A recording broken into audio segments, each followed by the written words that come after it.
We are nearing the end of November and you're probably wondering, is it too late to be listing Christmas products on Etsy?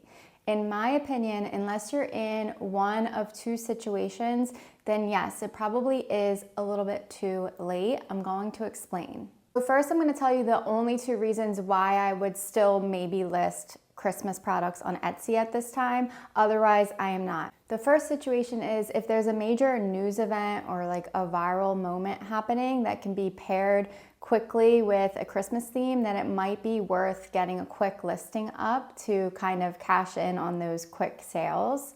For example, a funny Christmas sweater with like a trending event that is happening could give you a quick burst of sales. But it has to be timely, otherwise it won't gain traction before Christmas. So as soon as you hear of like a big event happening or something crazy happens on the news and you think that it could be paired well with Christmas, jump on it ASAP before other Etsy sellers do, and you have a chance at getting a quick bestseller badge. I've seen this happen time and time again. This isn't even just for Christmas time. Anytime you see an event or something happening in the news or media, you should try your best to jump on and make a t-shirt or a product that you can list in your Etsy shop. These types of things especially do well when it's paired with Christmas.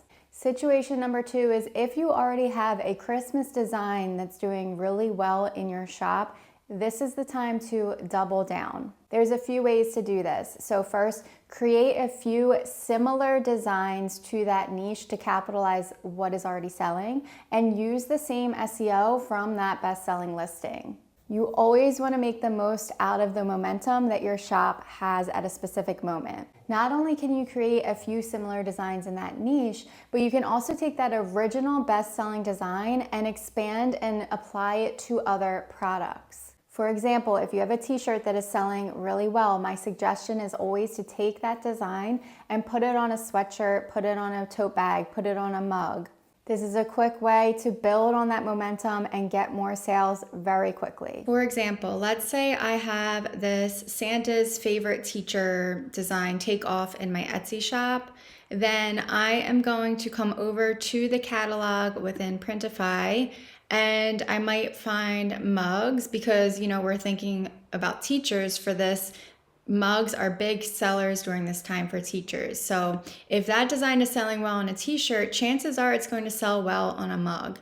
Here is my favorite mug to use, by the way. Look at this price. It's $3.50. I do have PRINTIFY Premium, so that lowers the price a little bit. Take a look at this mug. I would just come right in here and click start designing. And then I would go to my library because I already have that design in there. So I would find that design and pull it onto the mug. Now mugs can be a little bit tricky, so I'll go into this right now for a minute. So I like to line up my design on one of the sides and I then take a look at the preview to make sure that it looks okay. So let's take a look. All right, that looks pretty even to me and I like the size. So then I would go to edit and then what I would do is I wouldn't pull in the design again. I would just keep this design and I would come up here to copy it. Now I know that it's the same size and I would come over, I'm gonna X out so I can see this. I'd come over here and the red line shows me that it's even, but I do want to still preview it to make sure that it's centered on that other side. So I come up to preview and I'm going to look at both sides to be sure. So I have my left side, okay, and then I'm going to take a look at my right side. All right, so I just make sure that they look centered on both sides. Then I would save the product. And then in my listing, I'm going to pretty much use the same title of that best-selling design from that t-shirt.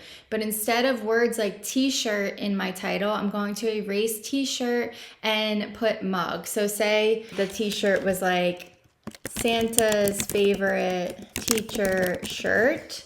Instead of that, I'm going to take out shirt and put mug. So I'm using basically the same SEO to drive similar traffic to this mug listing.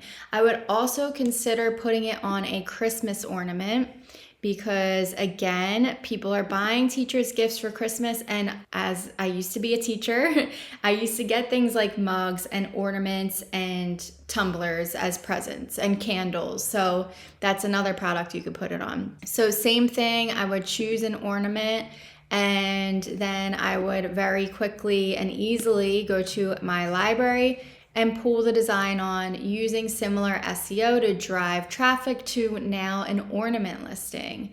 And let me just show you one more thing. So catalog. So other things I would put this on is, let's see, candles for sure, because candles are a big teacher gift. I'm trying to find candles here. We can always go to the search. Okay, so there's candles that you could put that Santa's favorite teacher design on, and also tote bags are a great gift for teachers. And all of these totes are really, really great quality. The one I mostly use is this one right here. Again, this is a tactic that I use not even just for Christmas time. Anytime I have a design that's taking off in my shop, I do similar designs in that niche, and then I also apply it to different products. And that's why I love Printify, because within just a few clicks, you can literally put one design on a bunch of different products, use that similar best-selling SEO to drive a similar audience to those other products. All right, so back to the main reason for this video. If it doesn't fall under those two situations, then what am I listing now? Evergreen products. So evergreen means like products and designs that are going to sell all year round. So think like in niches, the teacher niche or the golf niche or the pickleball niche or a cheerleading niche. Niches where these shirts could be purchased all year round. The dog niche, pet niche, etc. These types of niches will sell during Christmas time as well, because people are purchasing things for their loved ones based off of their interests. So it's not going to waste during this time. You could still make some sales because people are gift buying at this time. But if they don't sell right now, that's okay, because they're evergreen, so they will sell at other points throughout the year. So my main advice is to keep focusing your energy on designs and niches and products that are going to keep selling even after the holidays are over. Be on the lookout soon for future videos coming out, probably next month. I'm gonna make some videos about how you guys can fight that January slump, because a lot of times we're making a lot of sales in Q4 and then it's crickets. So I'm gonna teach you some ways that you can make sure that you're making sales in January and February based off of my own experience, some things that I've done to keep the sales rolling. So definitely subscribe if you haven't yet, because I have some really great content coming out to help you scale your Etsy shop in 2025. Also, while we're at it, if you didn't even set up your print on demand Etsy shop yet, in the description below, I will also link my free print on demand to freedom course. It's going to help you start an Etsy shop, help you sign up on Printify, sync the two together, and get your first listings up as soon as today.